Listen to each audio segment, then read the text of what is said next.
안녕하세요. 오늘은 MBTI P분들을 위한 노션 활용법을 알려드리려고 해요. 생각보다 P분들이 J처럼 계획적으로 살고 싶어 하는 경우가 많은 것 같아요. 그 이유는 아무래도 J분들이 계획을 잘 세우고 또 실행을 잘하니까 뭔가 전체적으로 퍼포먼스가 뛰어난 것처럼 보이거든요. 흔히 MBTI P와 J의 차이를 계획적이냐 아니냐로 생각하시는 분들이 많은데요. 엄밀히 말하면 MBTI P와 J의 차이는 계획적인 게 아닙니다. 이제 P는 perceive에서 나왔고요. J는 judge에서 나왔습니다. P는 이제 인식한다라는 영어 단어고요. judge는 판단한다는 뜻입니다. 즉 P는 세상을 계속 인식하는 성향이 있고 J는 그들만의 세상을 계속 판단한다는 성향이 있다는 겁니다. 이게 왜 그런 계획과 연관이 돼 있냐면 J는 자신의 삶을 이제 판단하고 통제를 하려고 합니다. 그렇기 때문에 판단이라는 게 통제를 하려고 하기 때문에 이 자신의 24시간을 계획이라는 것을 통해서 계속 통제를 하는 겁니다. 이에 반해 P는 자신의 인생을 좀 통제하기보다는 주변 세상을 계속 받아들이는 경향이 큽니다.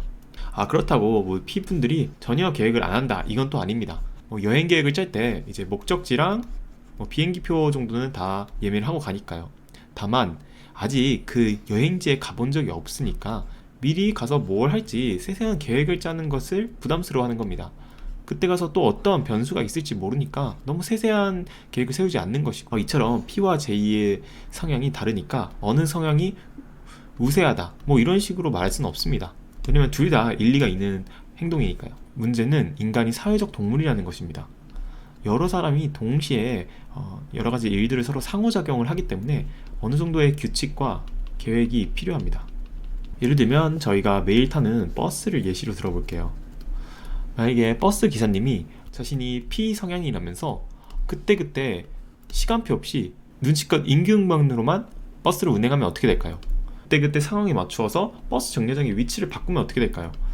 사회가 이제 조그만 마을이라면 사실 큰 상관 없습니다. 약간 낭만스럽기도 하고요.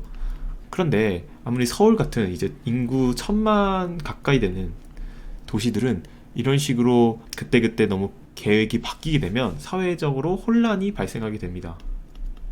그래서 사회생활을 하고 취업을 하게 되면 대부분 이 P들은 J로 살아가게 됩니다. 다른 부서에서 어떤 리포트 같은 걸 요청을 했는데 데드라인 없이 그냥 해달라고 합니다. 그러면 되게 이 일을 하는 사람 입장에서는 답답하거든요. 언제까지 하라는 거지? 그렇기 때문에 항상 이 회사 같은 데는 이제 데드라인이 아주 중요한 요소입니다.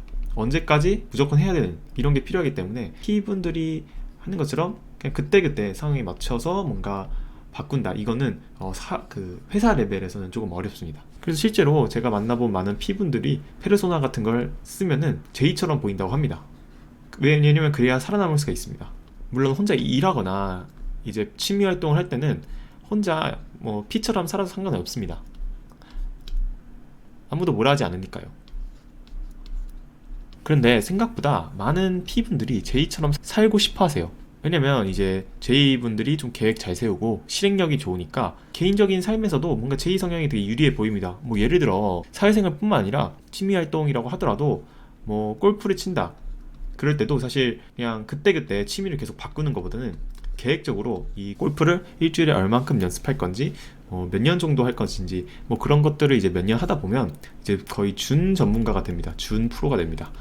그러면 사실 이제 P 입장에서는 와, 나는 계속 뭐 취미 활동이니까 이거 했다 하는데 저 사람은 한 가지 취미 활동에 몇 년을 들이니까 거의 준 프로가 되네.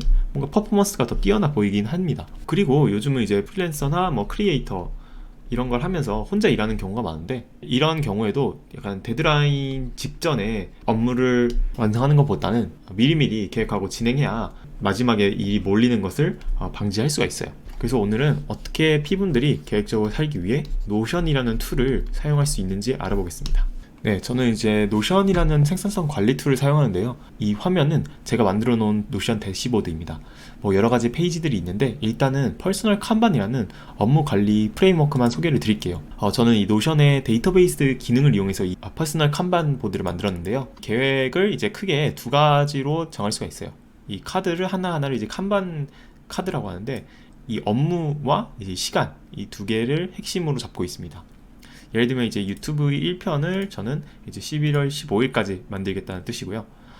이 가계부 정리는 시작 예정일과 듀로 나눠놨는데 11월 27일 날 시작을 할 거고, 이제 이것은 1월 29일에 마칠 것이다. 일종의 시작 데드라인과 끝 데드라인 두 개가 있는 거예요. 그렇지 않으면 모든 업무들이 이제 데드라인에 맞춰서만 일이 진행되기 때문에 시작 데드라인도 만들어 놓는 것이 좋습니다. 구체적인 사용 방법은 이렇게 할 업무를 이렇게 카드를 만듭니다. 예를 들면 화분 물 주기라는 업무를 만들었다고 치면 언제 시작할 것인가 하면 이제 월요일날 시작을 해서 월요일날 끝내겠죠. 물 주기 쉬우니까. 자, 이런 식으로 카드 한 개를 만듭니다. 그리고 이거를 이제 이 개인적인 삶에도 분야가 되게 많으니까 태그 같은 것들을 많이 달아주면 좋습니다. 예를 들면은 새로운 속성을 만들 수가 있는데요. 선택 만들어서 분야라고 할게요. 분야라고 하고 화분 주기는 집안일이라고 할게요. 네. 그리고 새로 만든 속성은 설정해서 보이게 만들어줘야 됩니다. 분야를 보이게 해주고, 그럼 이제 집안일이라는 태그가 달린 카드가 한 개 생겼어요. 만약에 28일이 다가왔다면 이걸 이제 시작 전으로 옮깁니다. 그런 다음에 이제 시작 전에서 진행 중으로 옮기는 방식인데요. 이 백로그와 시작 전의 차이는, 이 백로그는 그냥 해야 할 업무가 쭉 쌓입니다. 백로그는 이 할 일들을 다 쌓아놓는 곳입니다. 그래서 처음에는 원래 다 이런 식으로 있다가 그 시작 데드라인이 다가오면은 그때 시작 전으로 옮기는 겁니다. 여기서 주의해야 할 점은 이 시작 전에는 개수 제한이 있다는 겁니다. 예를 들면 5개 정도 개수를 제한을 해놔서 이게 백로그랑 다르게 너무 무한정 길어지면 안 돼요. 왜냐면 사람의 시간은 유한하기 때문에 우선순위 설정하는 게 필요하거든요. 이걸 5개 정도로 제한을 해놓으면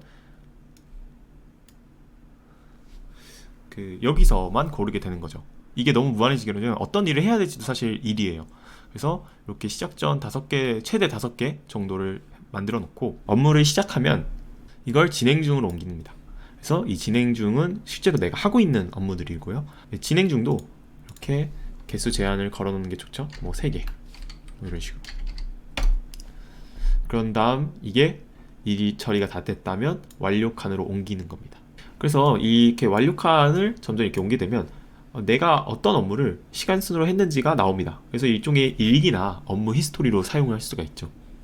그래서 오늘은 이렇게 MBTI P분들이 어떻게 하면 계획적으로 일 처리를 할 수 있는지에 대해서 한번 알아봤고요. 이 퍼스널 칸반보드 프레임워크에 대해서도 한번 조금 알려드렸습니다. 잘 보셨다면 구독과 좋아요 부탁드립니다. 감사합니다.